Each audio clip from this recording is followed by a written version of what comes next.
Hi everyone. तो आज एक कहानी फिर से लेके आई हूँ आप सभी के लिए। ये कहानी है गौतम बुद्ध की। हाँ जी, हम सभी लोग जानते हैं कि गौतम बुद्ध जी कौन थे। भगवान गौतम बुद्ध जी। तो ये एक दिन अपने मठ में काम कर रहे थे। काम करते करते उनको मन में ख्याल आया कि कहीं घूमने जाया जाए या फिर कहीं ऐसी जगह भ्रमण किया जाए जहाँ वो नई चीज़ें एक्सप्लोर कर सके। ओके, ये जो प्लान था उन्होंने अपने शिष्यों को बताया, क्योंकि जब भी वो बाहर जाते थे ना तो अपने शिष्यों की मंडली को साथ में लेके जाते थे और वो सब उनके कंपनी करते थे साथ में।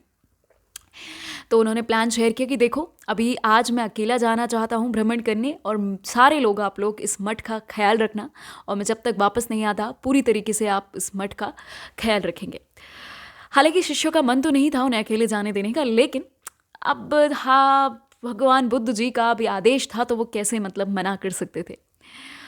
तो फिर गौतम बुद्ध जी निकल पड़ते हैं भ्रमण पे, और भ्रमण करते करते कई गाँवों में कई गाँव से गुजरते हैं। गाँव में गुजरते गुजरते कई लोग उन्हें पहचान लेते हैं कि हाँ, ये भगवान बुद्ध हैं। उनसे ज्ञान प्राप्त कर लेते हैं। तो कई लोग उन्हें भिक्षा देते हैं, कई लोग उन्हें ना पहचान के अनदेखा कर देते हैं। तो कई ऐसे एक्सपीरियंस उनके साथ हो रहे होते हैं।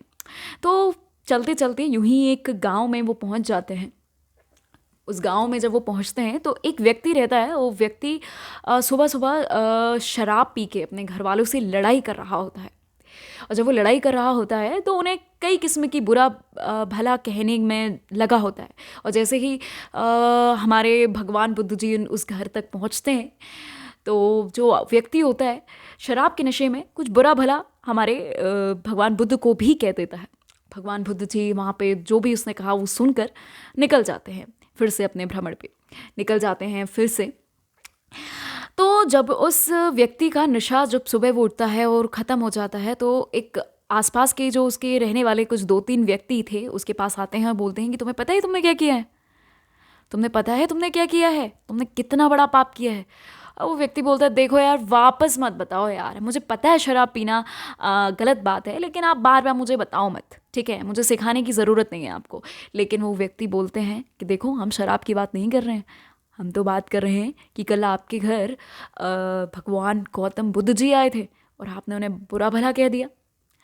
आप तो, ये तो बहुत पाप की बात है। तो उस इंसान को, उस व्यक्ति को ये रियलाइज़ होता है कि हाँ यार, ये तो बहुत गलत कर दिया उसने। जब रियलाइजेशन होता है तो वो भी गौतम बुद्ध को ढूंढने निकल पड़ता है। और ढूंढने निकलने के बाद कई गांव में उन्हें तलाशता है। और तलाशते तलाशते गौतम बुद्ध जी उसे मिल जाते हैं एक वृक्ष के नीचे तपस्या करते हुए। और जब वो तपस्या कर रहे होते हैं तो वो गौतम बुद्ध जी से बोलता है कि भगवान, आप मुझे माफ़ कर दो, आप मुझे माफ़ कर दो, मेरे से सबसे बड़ी भूल हो गई, मुझे पता है कि मैंने पाप किया है, बट आप मुझे माफ़ कर दो। भगवान बुद्ध जी कहते हैं कि किस बात की माफ़ी मांगूँ, माफ़ी दूँ मैं तुम्हें, हो क्या गया है। तो फिर वो बताता है कि कल आप घूमते घूमते हमारे गांव में आए और उस वक्त मैं शराब के नशे में था और आपको मैंने बुरा भला कह दिया, और अब मुझे पता चल रहा है कि मैंने वो गलत किया था। तो भगवान बुद्ध जी उससे एक एक बात कहते हैं कि देखो, मुझे नहीं पता कि कल क्या हुआ था और किसने मुझे क्या कहा था। मैं तो आज में जीता हूँ, आज मैं ही जीता हूँ, और आज की ही आज ही जो है मेरी चल रही है वही मेरी ज़िंदगी है। तो यार, लाइफ में सिंपल यही फंडा है, इस कहानी से ही सीखने को मिलता है कि कुछ चीज़ें ऐसी होती हैं हमारी ज़िंदगी में जिन्हें भूलना बहुत ज़रूरी होता है, जिनको भूल के ही हम आगे ज़िंदगी में बढ़ सकते हैं और प्रेजेंट को एक्चुअल में जी सकते हैं।